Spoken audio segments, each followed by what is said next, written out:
They sat at the doctor's, uneasily waiting for their results. They'd been trying to get pregnant for the last 1.5 years with no luck. The doctor walked in with a solemn look on his face.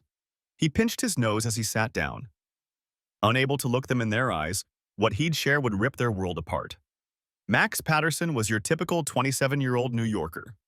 Fresh from fine arts grad school, Max balanced a budding career as a contemporary artist and a concierge for the longest while. He felt like his life was missing something.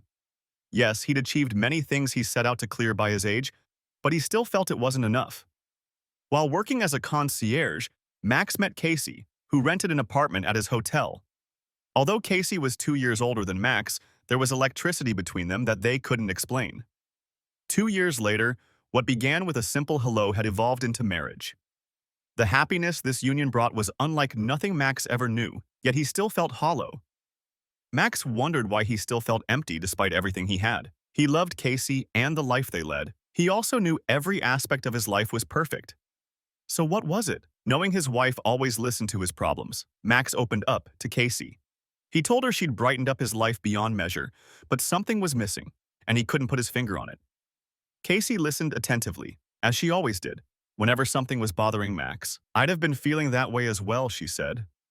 Her words brought a wave of calm over Max. They spent that night talking, agreeing that having a child would fill the voids in their hearts. They didn't know that this was where the trouble would sprout from. Max and Casey spent the next year trying to get pregnant. They were hopeful at first, filled with the endless expectations of newlyweds.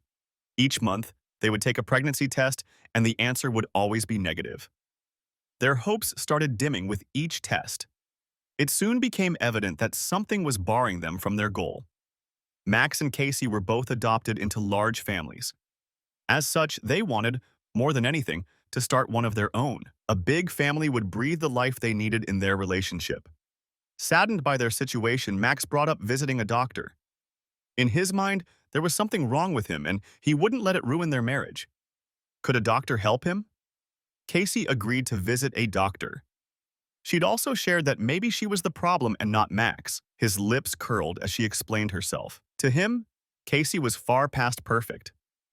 If there was an anatomical problem between them, it lay with him. They booked an appointment that night, and by daybreak, they were on their way to see the doctor.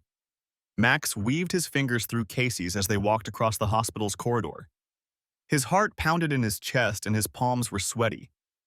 He didn't know what he'd do if he was the issue. Casey smiled at him.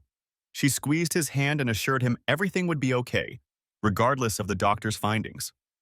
Max nodded, hoping for the best. The doctors sat across from Max and Casey. The couple explained themselves, to which the doctor politely told them not to worry.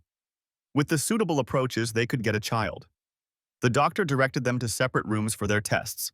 Afterward, he sat down with them again and discussed other ways to have children, such as adoption.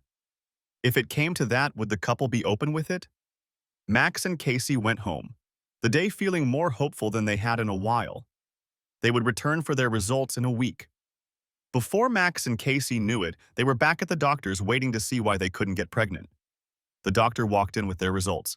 He sat, then stood up, pacing for a minute before sitting again. What he said broke Max's heart. "The problem isn't with either of you," the doctor said, "but your DNA is nearly identical." "Identical?" Max asked. "Is heart shattering within?" "Yes," answered the doctor. "This means you two are closely related. It's why you're having a hard time conceiving." Max's jaw slackened. He turned to Casey, seeing the crystalline tears that streamed down her face. His heart broke for the second time that morning. "Cousins?" she asked, and the doctor shook his head. The doctor took a deep breath and handed the couple their files. "You two are twins," he said. "Impossible?" Casey choked. "She's older than me by 2 years," Max said, trying his best to keep his composure. He wrapped his hands around Casey, squeezing tight. "How is this possible, doctor?" he asked, his side gazing with tears. "Well," the doctor leaned forward. "You two were adopted into your families, correct?" "Correct," Casey said. And Max nodded. "You were both conceived through the same round of in vitro fertilization," the doctor said. He pointed at a page in their files that detailed everything. "What happened is your mom decided to have Casey first instead of twins. Max, you were frozen as an embryo for 2 years." The doctor wiped his face. Your biological parents died in a car accident. The state put you up for adoption when no relatives claimed you. Sadly, your adoption papers failed to mention you were siblings. Max and Casey went home in tears that day. They knew they'd come to the end of their matrimony. A month later, they annulled their marriage.